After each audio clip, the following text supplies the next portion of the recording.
High school ଓଡଗାଁର ଛାତ୍ରୀ ପରିବେଶ ସଚେତନତା ଉପରେ ଏକ ଆକୃତି ପରିବେଷଣ କରିବାକୁ ଚାହୁଁଛି। ବିଚାର ବିଗିଡ଼ି ଗଲା। ଧାରା ଶିରା କଣ ମାସ ଶେଷ ରବିବାର ନିଧି ବୁଢା ଗାଡ଼ି ପଟେ ପଡ଼ିଛି ବିଚାର। ମଶା ମାଛି ମୂଷା ଯାକ ଏକଠାବେ ବସି ଯୋଜନା କରନ୍ତି ତାର ପ୍ରାଣ ନେବେ ନାସି। କହନ୍ତି ସେ ଦୁଧ ଭାତ କୁକୁରକୁ ଦିଏ, ଆମର ପ୍ରତାପ କେତେ ଜାଣି ନାହିଁ ସିଏ।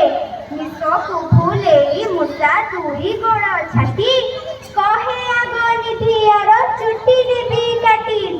ମାଟିରେ ଯତନେ ବୁଢା କରିଅଛି ଘର, ଗାତ ଖୋଳି କରିଦେବି ସବୁ ନାର ଖାର।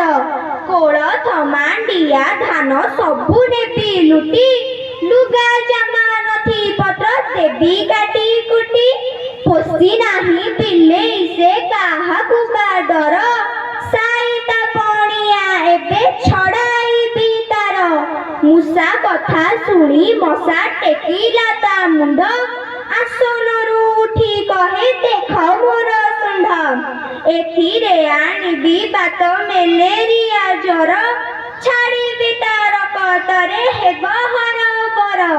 ଧୂଆଁ ଦିଏ ନାହିଁ ଘରେ ନଟାଙ୍ଗେ ମଶାରୀ, କାମୁଡ଼ି କାମୁଡ଼ି ତାକୁ ପକାଇବି ମାରି।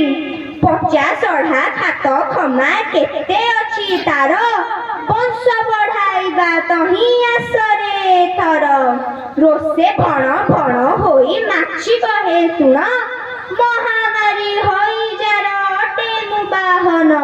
ଶହ ଶହ ରୋଗୀଙ୍କର ମଳମୂତ୍ରେ ବସି, ଜୀବାଣୁ ଆଣିବି ବୋହି ଘରେ ଘରେ ପଶି। ଛକି ଛକି ଛାଡ଼ି ଦେବି ବୁଢ଼ାର ଆହାରେ, ଦେଖିବି ଜୀବନ ତାର କିଏ ରଖିପାରେ। ନ ଖାଏ ଗରମ ସେତ ନଭ ଉଡ଼େ ମତେ, ତା ଜୀବନ ନିଶ୍ଚେ ଜାଣ ଗଲା ମୋର ହାତେ। ଆଢ଼ୁଆଳେ ନିଧି ସବୁ ଶୁଣୁଥିଲା ବସି, ରୋଷେ ଲୁହା ବାତିଟାକୁ ଧଇଲା ସେ କଷି। ଘର ଚାରି ପାଖେ ଥିଲା ଯେତେ ଲଟା ବୁଦା, କାଟି କୁଟି ଏକା ଦିନେ କରିଦେଲା ପଦା। ସଫା କଲା ଖତ ଗଦା ଖାତ ଦେଲା ପୋତି, ଖଟରେ ମଶାରୀ ଟାଣି ଶୋଇଲା ସେ ନିତି।